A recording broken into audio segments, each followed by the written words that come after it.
Unit 7. Gateway.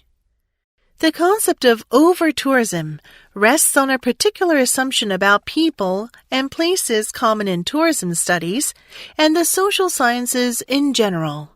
Both are seen as clearly defined and demarcated. People are framed as bounded social actors, either playing the role of hosts or guests. Places, in a similar way, are treated as stable containers with clear boundaries. Hence, places can be full of tourists and thus suffer from over-tourism. But what does it mean for a place to be full of people? Indeed, there are examples of particular attractions that have limited capacity, and when there is actually no room for more visitors. This is not least the case with some man-made constructions, such as the Eiffel Tower.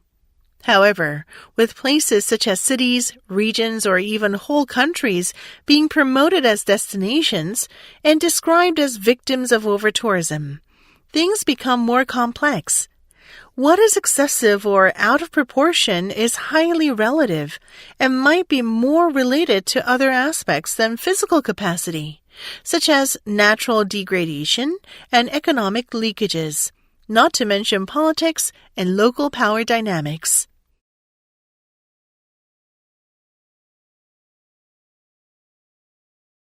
Exercises. Number 1. According to research from the University of Arizona's Bureau of Applied Research in Anthropology, the average household ends up wasting an average of 14% of its grocery spending by throwing away unused or spoiled food. Even worse, 15% of that waste includes products that were never opened and were still within their expiration date.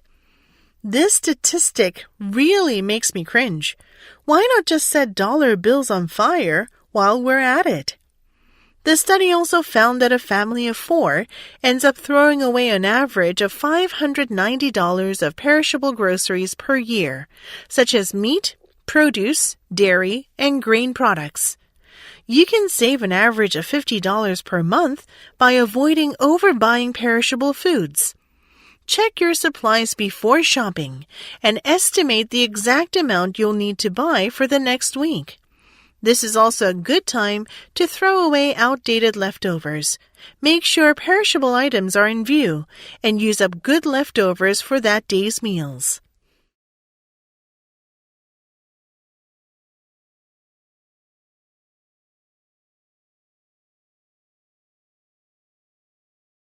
Number 2.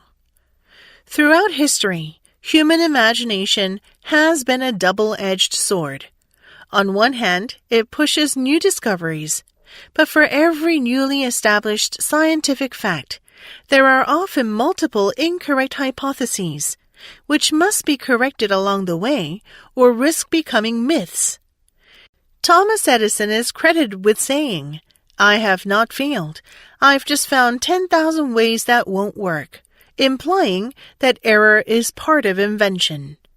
Unfortunately, if errors or partial truths get circulated long enough, they can lead to a false echo chamber of repetition and suggest truth where none exists. For example, even though the humors have been discredited for centuries, some still believe in the myth that blood types, blood being one of the 4 humors, can determine personalities. A quick internet search finds more than 5 million websites related to this topic, meaning this myth is slow to die.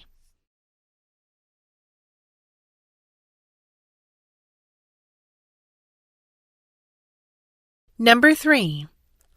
Ideally, when we make art or engage in any creative activity by ourselves, we recognize its value and make time and space for it in our lives. The boom in coloring books and coloring pages in the past few years is one such example. It takes away the challenging part of visual art making and skills and provides us with a level of challenge that is relatively easy and manageable. Our studies with cancer patients and caregivers showed that solitary activities like coloring helped in meditative and reflective ways by taking us to a space of distraction away from everyday concerns. Such activities do not necessarily help us resolve our problems. Rather, they provide a time to rest and a way to focus our attention elsewhere until such time as we can address them directly.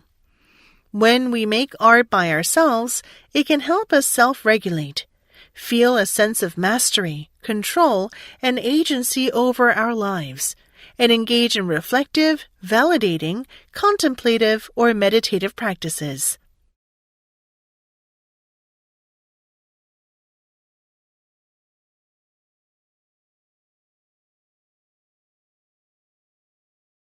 Number 4.